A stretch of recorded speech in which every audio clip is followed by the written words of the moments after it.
ఈరోజు నంబూరులో గౌరవ ముఖ్యమంత్రి శ్రీ నారా చంద్రబాబు నాయుడు గారి నేతృత్వంలో ఆయన ఆధ్వర్యంలో స్వచ్ఛాంధ్ర స్వచ్ఛ దివస్ ఈ కార్యక్రమం ఇనిషియేట్ చేస్తా ఉన్నాం. అంటే ప్రతి నెల 3వ శనివారంలో చెత్త లేకుండా మన పరిసరాలని పరిశుభ్రంగా ఉంచుకోవడం ఎలాగనేది నిన్న క్యాబినెట్లో చేసి వెంటనే ఈ రోజున ముందుకు తీసుకెళ్ళండి. అంటే శుభ్రత అంటే ముఖ్యంగా మనకి కరోనా లాంటి పరిస్థితులు వచ్చినప్పుడు శుభ్రత ఎంత అవసరం అనేది మహమ్మారులు వచ్చినప్పుడు అర్థమవుతూ ఉంటుంది.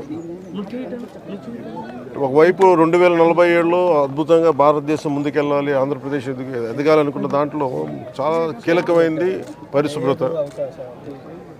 ఆ పరిశుభ్రతని కల్చర్ అవ్వాలనేది ముఖ్యమంత్రి గారి ఆలోచన. ఇది కేవలం ఒకళ్ళిద్దరు చేసి క్లాప్ మిత్రాలు లేదంటే మనం మన చెత్తను బయటపడేయటం కాదు, బాధ్యతగా ప్రతి ఒక్కళ్ళు కూడా సోర్స్ నుంచే దాన్ని సపరేట్ చేసే విధానం. అలాగే ఎక్కడ పడితే అక్కడ ఈరోజు ప్రారంభించేది అద్భుతాలు వెంటనే జరిగిపోతాయి, 24 గంటల్లో జరిగిపోతాయని కాదు, కానీ దీన్ని ఆధారం చేసుకొని దీన్ని ఒక ప్రేరణగా తీసుకొని భవిష్యత్తులో ఈ కల్చర్ అవ్వాలి పిల్లలకు కూడా, ఇది భవిష్యత్ తరాలకు కూడా సదుద్దేశంతో ఈ రోజున గౌరవ ముఖ్యమంత్రి గారు దీన్ని ఇనిషియేట్ చేశారు. ఇది మేమందరం కూడా ఆ కార్యక్రమంలో ఈ రోజున ఇక్కడికి నంబూరుకి వచ్చాను. నేను కూడా మంత్రివర్యులు ఇది అక్టోబర్ 2 గాంధీ జయంతి దాకా దీన్ని ముందుకు తీసుకెళ్తాం స్పెషల్ డ్రైవ్ కింద.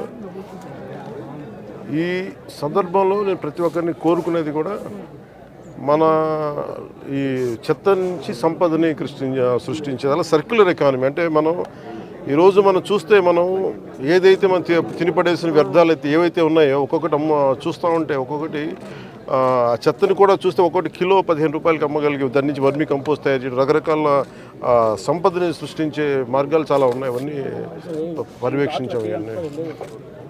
సో దాంట్లో భాగంగా ఇది ప్రతి ఒక్కరూ ప్రేరణగా ఆదర్శంగా తీసుకోవాలని ఈ కార్యక్రమం సాగుతూ ఉంది.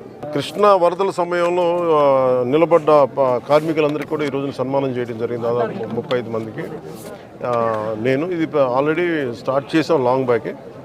ప్రత్యేకించి ఈ క్లాప్ మిత్రాస్ జీతాలు పెంచాలి అనేది కూడా చాలా రోజుల నుంచి ఉంది. ఆ క్లాప్ మిత్ర జీతాలు రావడానికి కూడా ఆ రోజున మేము ప్రిన్సిపల్ సెక్రటరీ శశిభూషణ్ గారు ఉన్నారు, మొత్తం వీళ్ళందరి దగ్గర నుంచి తీసుకొని ముందుకు తీసుకెళ్ళి క్లాప్ మిత్రకు సకాలంలో జీతాలు గత ప్రభుత్వంలో బకాయిలు ఉన్న జీతాలను కూడా వెంటనే చెల్లించడం జరిగింది. అలాగే నా దృష్టికి తీసుకొచ్చింది ఎంపీడీఓ గారు కానీ మిగతా ఉన్నతాధికారులు ప్రతి ఒక్కరు కూడా వాళ్ళకి జీతాలు పెంచాలనే ఒక ఇది ఉందని రిక్వెస్ట్ ఉందని అడుగుతా ఉన్నారు. దాన్ని ఖచ్చితంగా పరిశీలిస్తామని చెప్తాం. పారిశుద్ధ్య కార్మికులకి చాలామంది ఇంకా టెంపరీగా చేస్తున్నారు, చాలా ఇబ్బందులు పడుతున్నారు. మురుగు కలెక్ట్ చేయడం అనేది మనం జనరల్గా పబ్లిక్ అసలు ఆలోచించడానికి ఇష్టపడరు. అలాంటి మురుగును వాళ్ళు డైలీ కలెక్ట్ చేసి గ్రామాలు చూపుతున్నారు. వాళ్ళ సమస్యల పరిష్కారం విధంగా ప్రత్యేకించి ఇది నాకు పంచాయతీరాజ్ స్థాయిలో వచ్చేయని నేను చేయగలుగుతాను. తర్వాత క్యాబినెట్లో ఒకసారి దీని మీద అంటే ఒకసారి క్షేత్రస్థాయిలో పరిశీలించాలి. ఇది అంటే క్షేత్రస్థాయిలో ఒక పరిశీలించి ఇప్పుడు వచ్చి కూర్చొని అంటే కొన్నిసార్లు పనులు చేసేటప్పుడు దాని పర్యవేక్షణ, అలాగనే నాకు కొంత క్షేత్రస్థాయి పరిశీలన అవగాహన, దాని మీద ఒక పరిష్కారాలకు మనం బలంగా వెళ్ళచ్చు. దీనికి కొంత మోటివేషన్తో చేయాలి. ఇది మీరు అన్నది చాలా సబబు. అది అంటే అది మిగతా వాళ్ళు ఎవరు వెళ్ళలేంది మనం చెయ్యాలి అనేది మనం వదిలేస్తాం. కొంచెం అది దాన్ని ఎట్లా కరెక్ట్ చేయాలని ఆలోచన ఉంది. ఖచ్చితంగా దాన్ని తీసుకెళ్తాం. ఒక నిమిషం, ఇందాక నేను చెప్పిన దాంట్లో కూడా అదే ఉంది. అంటే ఒకటి ఇక్కడ దాకా తీసుకురావడం, ఒకటి ఉదాహరణకి నాకు చిన్నప్పుడు ఇళ్లలోనే మాకు ఉల్లిపాయ ఉన్న కోడిగుడ్డు చెత్త ఉన్న దాన్ని తీసుకెళ్ళి మేము రోజా కుండీలు వేసేవాళ్ళం. సో అంటే అది సహజంగా ఉండే తిరిగి రివైవ్ చేయాలి. అది కొత్తగా ఉన్నది కాదు, కానీ అలా కాకుండా కొంచెం దీన్ని సైంటిఫిక్గా మెథాడికల్గా చేయాలంటే అది కూడా అట్ సోర్సు ఇళ్లలోనే కొంత వ్యర్థాలను తగ్గించేలాగా. అలాగే హాస్పిటల్ నుంచి వచ్చేది ప్రత్యేకించింది, అది పొల్యూషన్ కంట్రోల్ బోర్డు అధికారులతో కూడా మాట్లాడాను ఈ మధ్యన.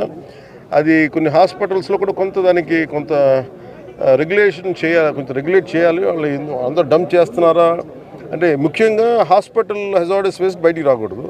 అది ఎంత వస్తున్నాయనేది అది కూడా ఒక దృష్టిలో ఉంది. మరిన్ని ట్రెండింగ్ వీడియోల కోసం News18 తెలుగు యూట్యూబ్ ఛానల్ను సబ్స్క్రైబ్ చేసుకోండి.